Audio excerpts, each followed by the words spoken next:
Navigating real-life challenges. Welcome to Newsmakers. I'm Lisa Oligas. In this edition, we bring focus to messages of self-awareness and identity, as well as emotional and mental health challenges.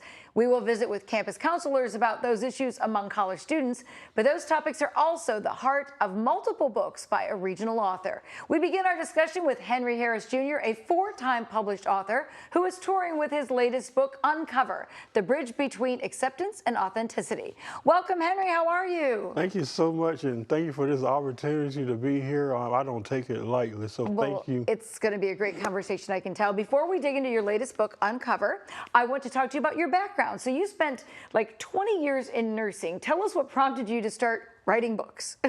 Well, what prompted me to start writing books, as I told you earlier in a previous conversation, I started writing since I was a kid. Everybody else be out in the field, you know, playing and stuff like that.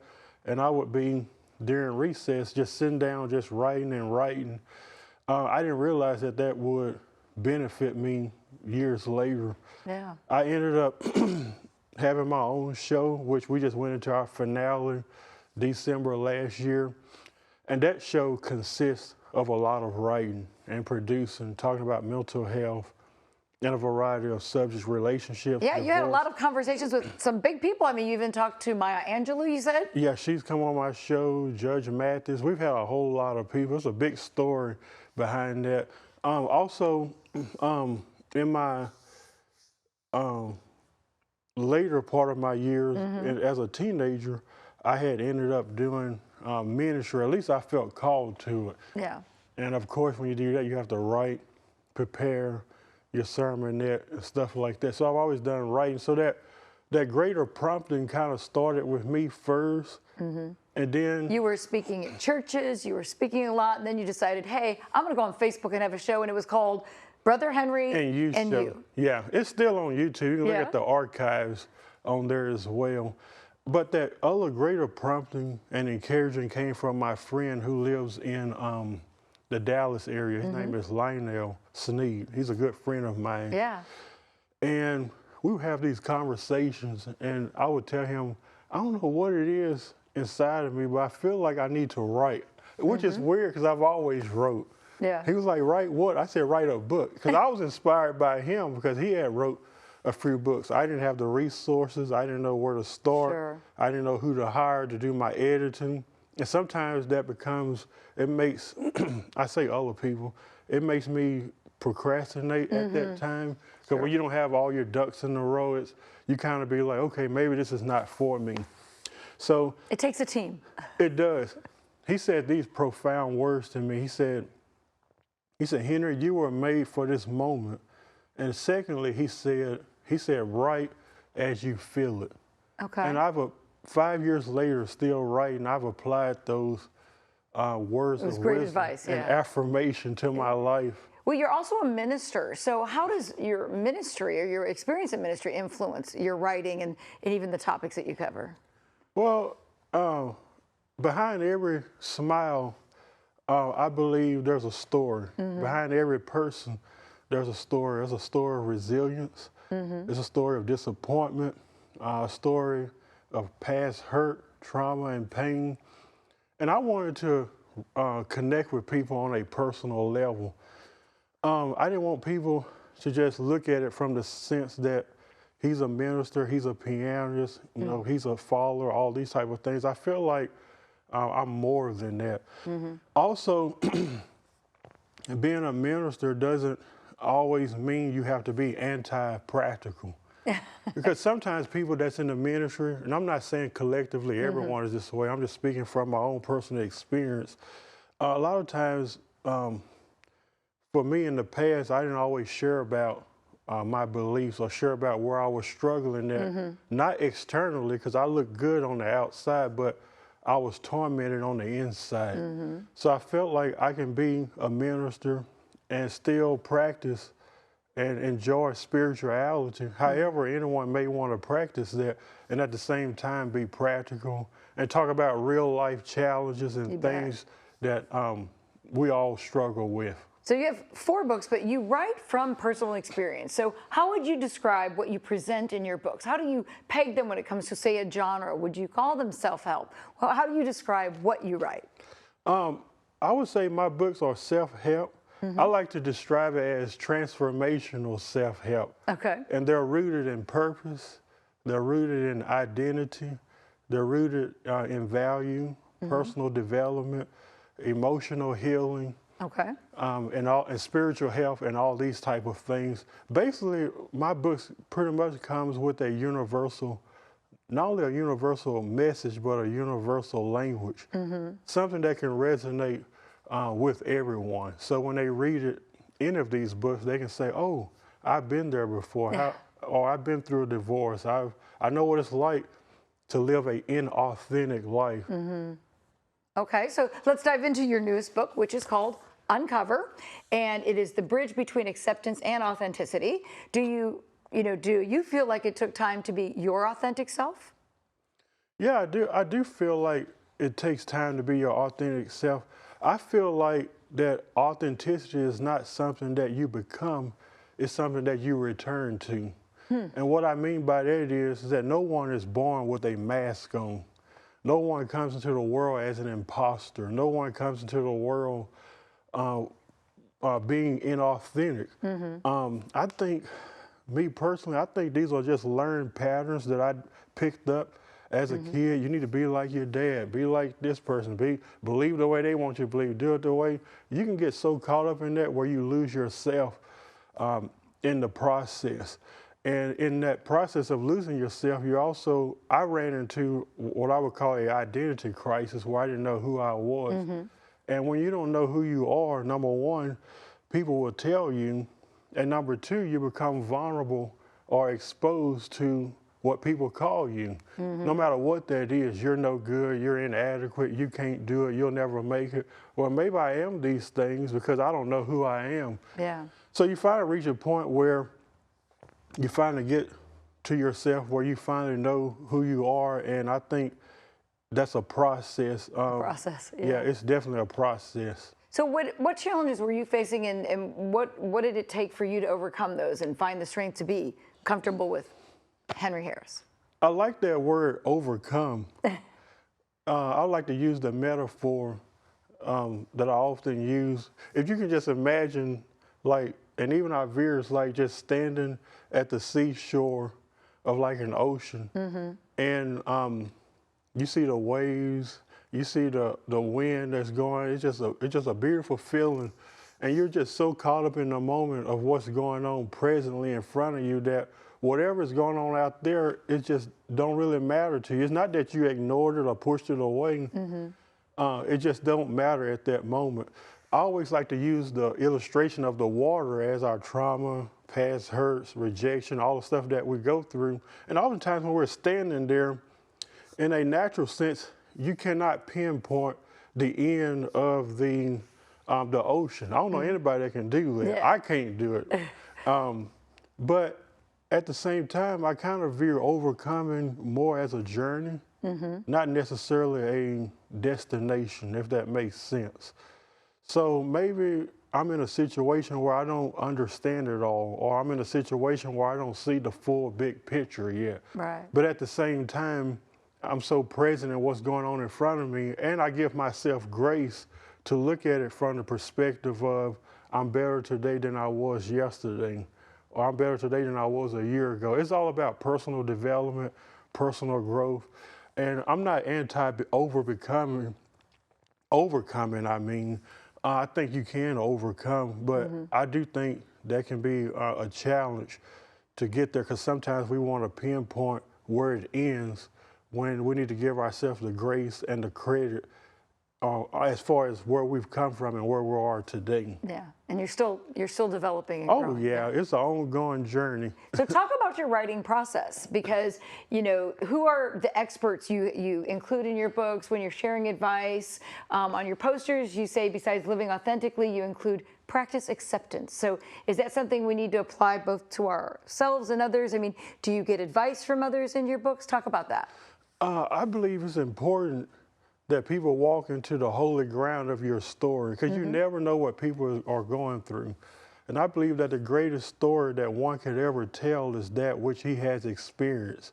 It makes no sense to talk about divorce if you've never been through it, or write a book about how to navigate through dead-end relationships when you've never been through it, or how to process healing from wounds, or how to be authentic. These are things that I have personally went through. So I feel like in essence that it's important that people just look inside themselves and understand that there's something greater that's inside of them that needs to be awakened inside of them. As far as your other question about the voices in the book, my voice is the ultimate voice in the book, but I also think it's important to bring other people into the book that are therapists and other professional voices. I believe that that gives the book a lot of credibility. You said you ask a lot of questions in the book and then try to kind of come to answers, but you don't necessarily answer them all. Talk about that. Like what your goal is for like having a positive outcome for folks, right? And when they're reading your book, they're actually quite short. Yeah. So talk to me about why you keep them short. I did that intentionally. And the reason why I did that intentionally is because I wanted to give people time to process it. And I love to ask questions as I go throughout the book. These are personal questions that I ask myself. One that I'm thinking about now is that I feel like every part of you deserves to be seen. And oftentimes the unedited version of ourselves, we don't want everybody to see that. Right. So we edited the certain parts of us. And the reason why people do that is because I think the ultimate reason is they want to be accepted.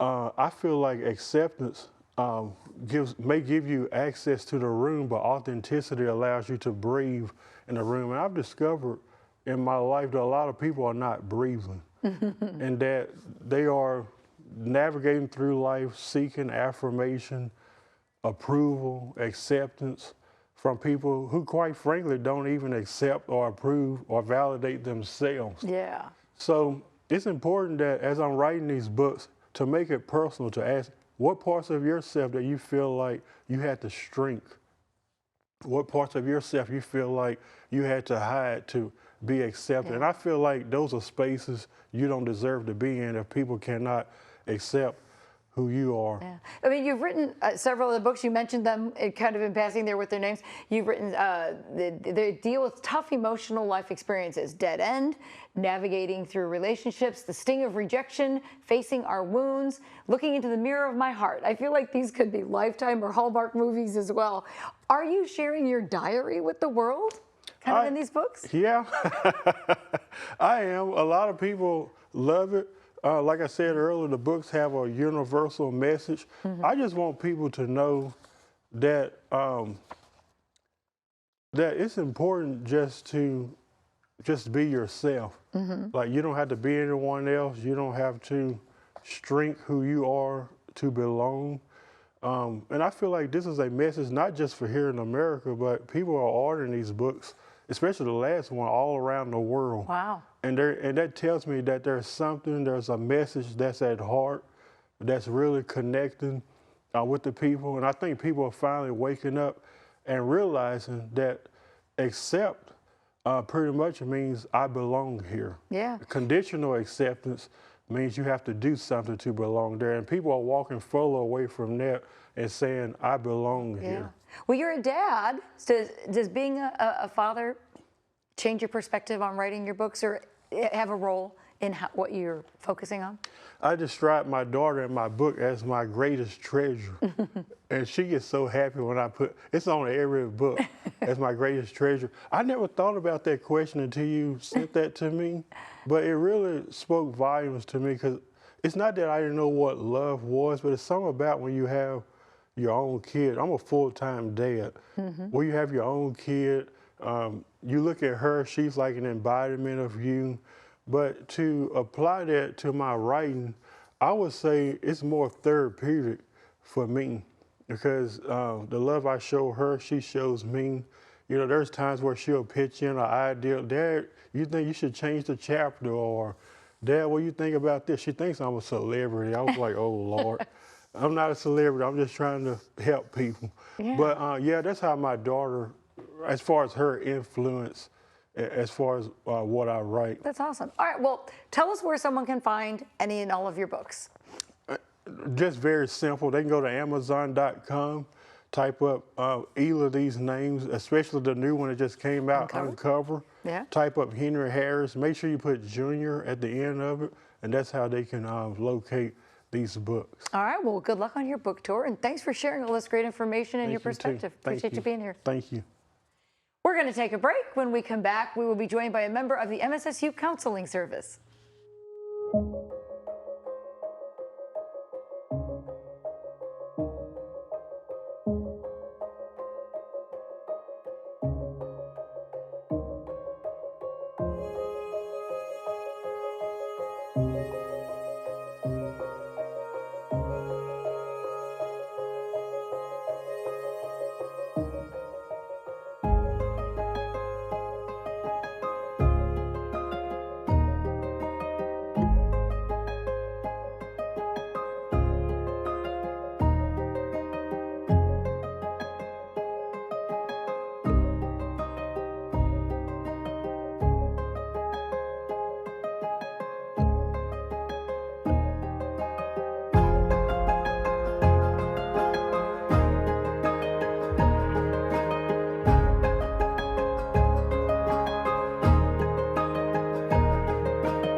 I learn best by doing. I enjoy helping others. I want to leave my mark.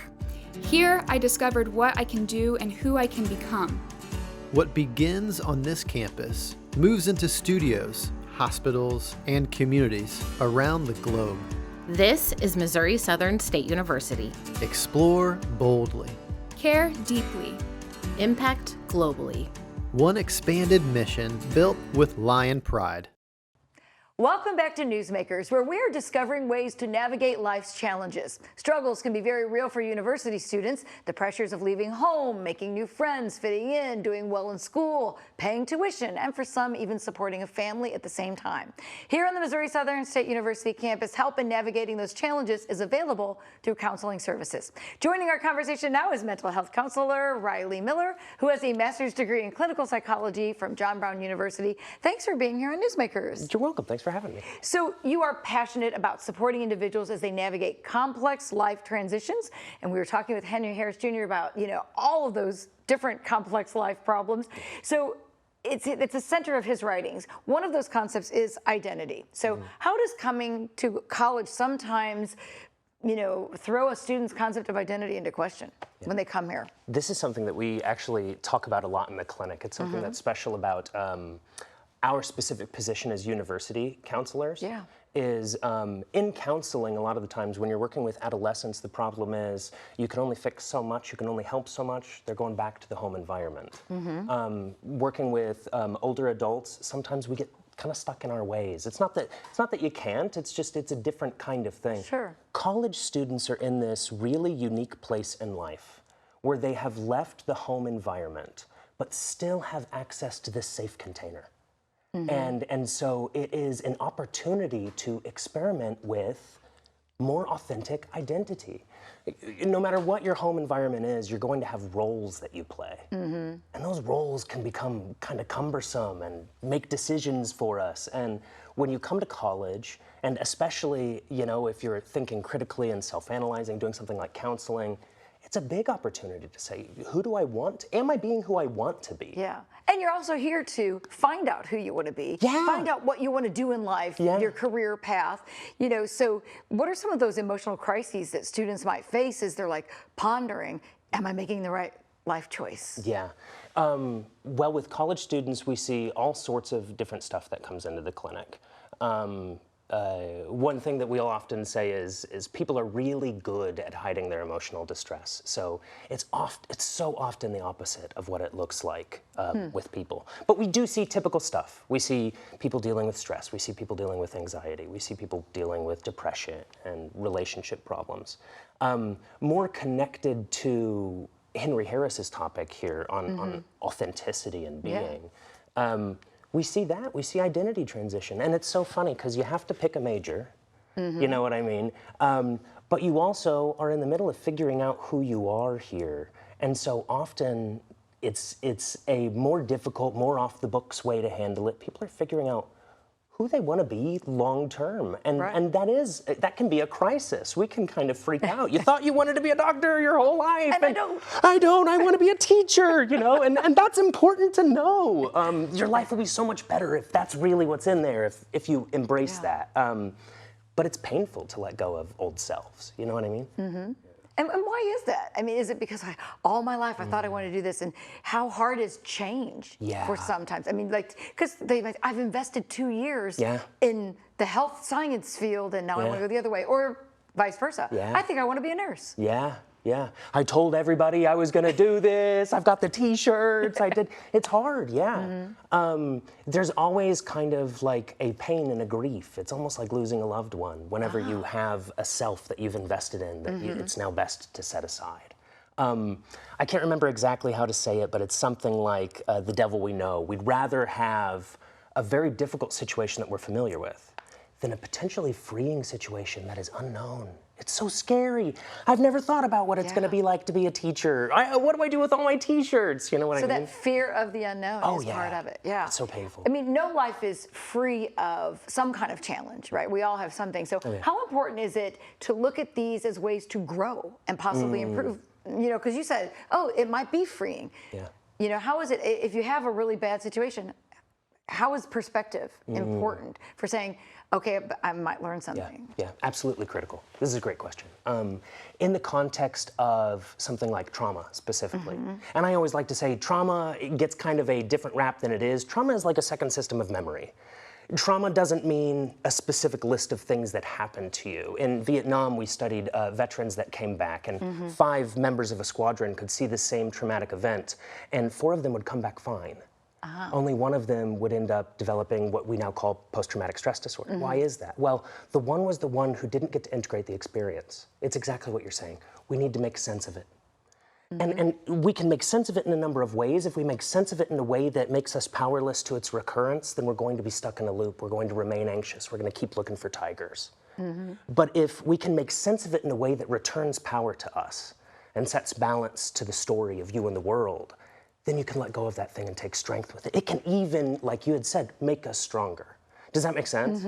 Yeah. The trouble is we can't rush that. If somebody comes in and they've got trauma and neurosis as a result of their trauma, you can't just go, well, at the end of the day, this is good for you. You know what I mean? We have to get the tears out, and there's anger and frustration. There's a whole rainbow of emotions you have to go through. Yeah. But and that's a lot what we do in the clinic. And it's work. Yes. You have to work through. Oh, it's hard. Yeah. Let's talk about some of the things we offer when it comes to counseling services. I know that we have a Mental Health Awareness Week in October.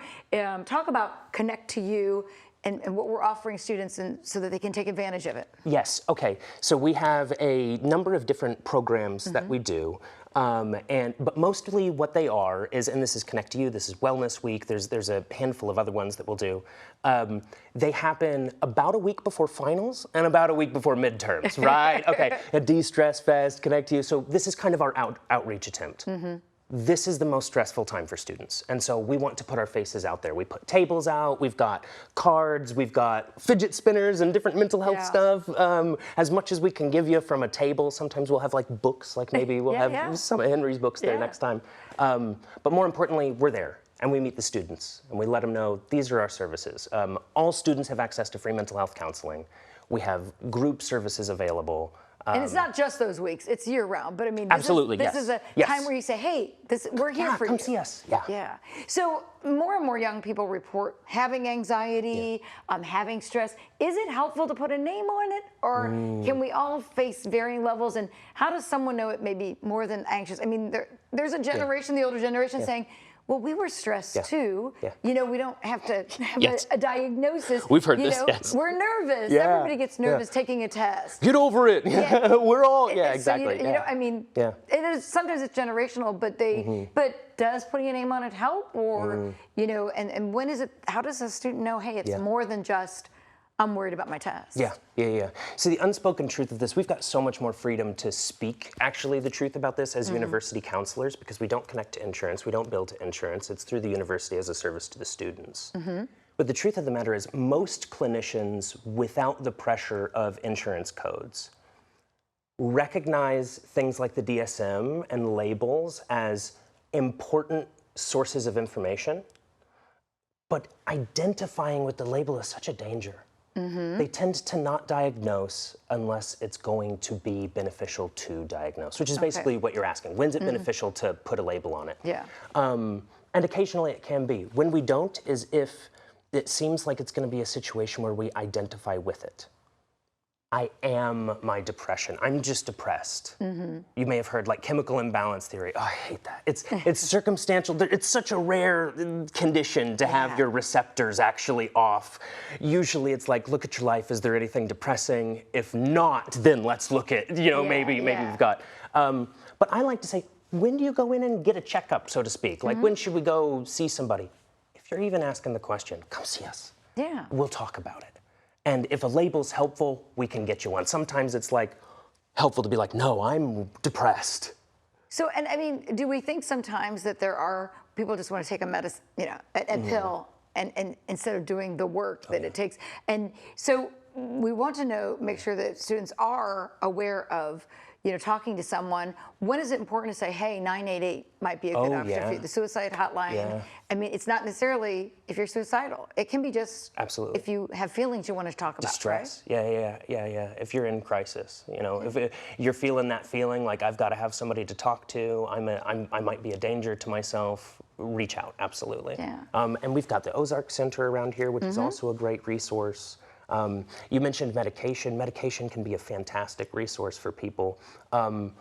I do agree with the kind of survey of the attitude that you've given here where it says, it's so much pain and work to do this stuff sometimes. And is medicine a cop-out? That can be a risk. I tend not to see that in the clinic. I tend to see the function of medicine is, if you're drowning, it's the wrong time to learn how to swim. Yeah. So we're going to throw you some floaties. And once you can breathe consistently, then maybe we'll teach you doggy paddle. Does that make sense? Yes. And then you can take the floaties off. Well, it's great that you guys are here for students and available, and hopefully students will take advantage of the services we have. Thanks for sharing all this great information. Likewise, thanks for having me. Well, that wraps up this edition of Newsmakers. Thanks to our guests from MSSU Counseling and author Henry Harris Jr. If you are struggling emotionally or know someone who is, encourage them to seek help or call 988. I'm Lisa Allegas. As always, thank you for watching Newsmakers.